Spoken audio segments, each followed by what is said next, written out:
ಮಾಜಿ ಸಿಎಂ ಕುಮಾರಸ್ವಾಮಿ ನಮ್ಮ ಜೊತೆ ಇದ್ದಾರೆ.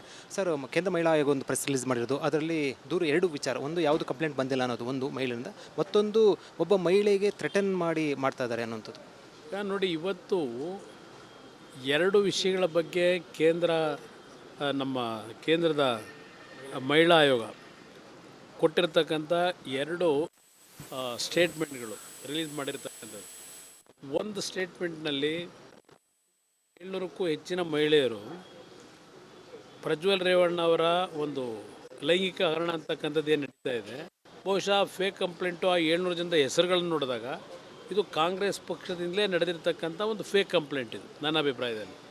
ಅದರ ಬಗ್ಗೆ ಕ್ಲಾರಿಫಿಕೇಷನ್ ಬಂದಿರತಕ್ಕಂಥದ್ದು ಒಂದು ಭಾಗ. ಯಾವ ರೀತಿ ರಾಜ್ಯ ಸರ್ಕಾರದಲ್ಲಿ ಕಾಂಗ್ರೆಸ್ನ ನಾಯಕರ ನಡವಳಿಕೆ ಇದೆ, ಅಧಿಕಾರವನ್ನು ಯಾವ ರೀತಿ ದುರುಪಯೋಗ ಪಡಿಸ್ತಾ ಇದ್ದಾರೆ, ಇದನ್ನು ನಾವು ಮೇಲ್ನೋಟಕ್ಕೆ ಕಾಣ್ಬೋದು.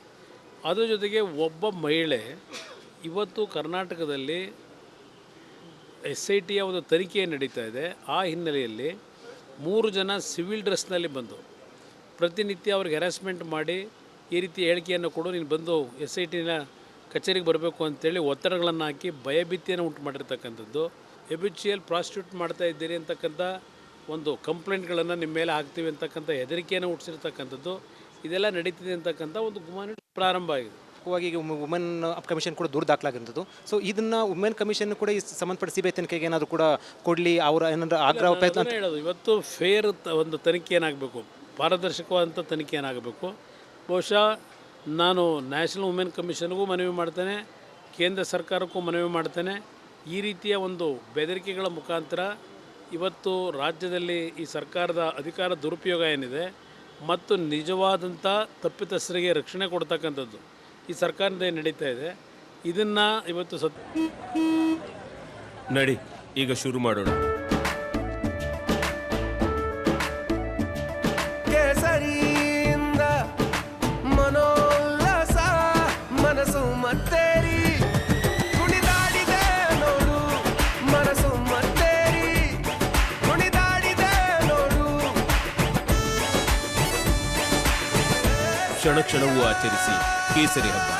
ವಿಮನ್ ಬಾಯಲ್ಲಿ ಹೇಳಿ ಕೇಸರಿ. ಸತ್ಯಾಂಶಗಳನ್ನು ಹೊರಗೆ ತಂದು ನಿಜವಾದ ಅಪರಾಧಿಗೆ ಇವತ್ತು ಶಿಕ್ಷೆಯನ್ನು ವಿಧಿಸ್ತಕ್ಕಂಥ ನಿಟ್ಟಿನಲ್ಲಿ ನಾನು ಎಂದೂ ಸಹ ಪ್ರಜ್ವಲ್ ರೇವಣ್ಣವರ ಪರವಾಗಿದ್ದೇವೆ ಅಂತಕ್ಕಂಥದ್ದಾಗಲಿ, ಅವರ ಪರವಾದ ಒಂದು ಯಾವುದೇ ರೀತಿಯ ನಾನು ರಾಜಿಗೆ ಒಳಗಾಗ್ತಕ್ಕಂಥ ಪ್ರಶ್ನೆ ಇಲ್ಲ. ಇಲ್ಲಿ ಸತ್ಯಾಂಶ ಹೊರಗೆ ಬರಬೇಕು. ಹಲವಾರು ಮಹಿಳೆಯರ ಮೇಲೆ ಮಾಡ್ತಾ ಇರ್ತಕ್ಕಂಥ ಒಂದು ಹಿಂಸೆಗಳು, ಚಿತ್ರಹಿಂಸೆಗಳು, ಭಯಭೀತಿಯನ್ನು ಉಂಟು ಮಾಡ್ತಾ ಇರ್ತಕ್ಕಂಥದ್ದು ಮತ್ತು ಈ ಪ್ರಕರಣವನ್ನು ಎಲ್ಲ ರೀತಿ ಪೆನ್ ಡ್ರೈವ್ನಲ್ಲಿ ಇಡೀ ವಿಶ್ವ ನೋಡ್ತಕ್ಕಂಥ ರೀತಿಯಲ್ಲಿ ಈ ಒಂದು ಮಹಿಳೆಯರ ಮಾನವನ್ನು ಅಪಹರಣ ಮಾಡಿದ್ದಾರೆ ಅಂತಕ್ಕಂಥದ್ದು ಏನು ಚರ್ಚೆ ಆಗ್ತಾಯಿದೆ. ಇದರ ಹಿನ್ನೆಲೆಯಲ್ಲಿ ಕೇಂದ್ರ ಸರ್ಕಾರ ಸಮಗ್ರವಾದಂಥ ರೀತಿಯ ಒಂದು ತನಿಖೆ ಮಾಡಬೇಕು ಅನ್ನೋದು ನಾನು ಅಭಿಪ್ರಾಯ. ಕೂಡ ಇದೇ ಮಾತನ್ನು ಹೇಳಿದ್ರು, ಈ ಪ್ರಕರಣದಲ್ಲಿ ಕಾಂಗ್ರೆಸ್ಸೇ ಕೂಡ ಬೂಮ್ರಂಗ್ ಆಗುತ್ತೆ, ಅವರೇ ಕೂಡ ಇದರಲ್ಲಿ ತೆಗೆದುಕೊಳ್ಳುತ್ತೆ ಅಂತ. ನಾನು ಈ ಪ್ರಕರಣ ಆದಂಥ ಸಂದರ್ಭದಲ್ಲಿ ಈ ಪ್ರಕರಣದ ಹಿನ್ನೆಲೆ ಹೊಂದಿರತಕ್ಕಂಥವ್ರು ಏನಿದ್ದಾರೆ, ಇವರ ನಡವಳಿಕೆಗಳು ಇವತ್ತೇನು ನಡೀತಾ ಇದೆ, ಇದು ಅಂತಿಮವಾಗಿ ಇದೆಲ್ಲದರ ಪಾಪದ ಒಂದು ಕರ್ಮಕಾಂಡಗಳು ಕಾಂಗ್ರೆಸ್ ಪಕ್ಷಕ್ಕೆ ಸುತ್ತುತ್ತೆ ಅಂತಕ್ಕಂಥ ಏನು ಹೇಳಿದ್ದೇನೆ. ಬರುತ್ತೆ ಸರ್, ಇದು ಗೌರ್ಮೆಂಟ್ ಬುಡ ಅಂತಂದರೆ ಕಾಂಗ್ರೆಸ್ ಸರ್ಕಾರದ ಬುಡಕ್ಕೆ ಬರುತ್ತೆ. ಇದರಲ್ಲಿ ಮುಖ್ಯಮಂತ್ರಿಗಳು, ಮಂತ್ರಿಗಳು, ನಮ್ಮ ಡೆಪ್ಯೂಟಿ CM ಅವರು, ಇವರು ಎಲ್ಲರ ಪಾತ್ರಗಳು ಏನಿದೆ, ನಿಜವಾದಂಥ ತನಿಖೆ, ಕಠಿಣವಾದಂಥ ರೀತಿಯ ತನಿಖೆ ನಡೆದರೆ ಇವರು ಎಲ್ಲರೂ ಇದರಲ್ಲಿ ಭಾಗಿಗಳಾಗ್ತಾರೆ. ಇದು ಮಾಜಿ CM ಕುಮಾರಸ್ವಾಮಿ ಅವರ ಹೇಳಿಕೆ. ಅವ್ರು ಹೇಳ್ತಾ ಇರುವಂಥದ್ದು, ಏನು ವುಮೆನ್ ಕಮಿಷನ್ ಏನು ಗೆ ಪತ್ರ ಬರೆದಿದ್ದಾರೆ, ಸಂಬಂಧಪಟ್ಟಂತೆ ಮಹಿಳೆ ಕೊಟ್ಟಿರುವಂಥ ದೂರಿನ ಹಿನ್ನೆಲೆಯಲ್ಲಿ CBI ತನಿಖೆ ಆಗಬೇಕು ಅಂತ ಆಗ್ರಹವನ್ನು ವ್ಯಕ್ತಪಡಿಸಿರುವಂಥದ್ದು. ಕ್ಯಾಮರಾ ಪರ್ಸನ್ ಲೋಹಿತ್ ಜೊತೆ ವಿಜಯ್, ರಿಪಬ್ಲಿಕ್ TV, ಬೆಂಗಳೂರು.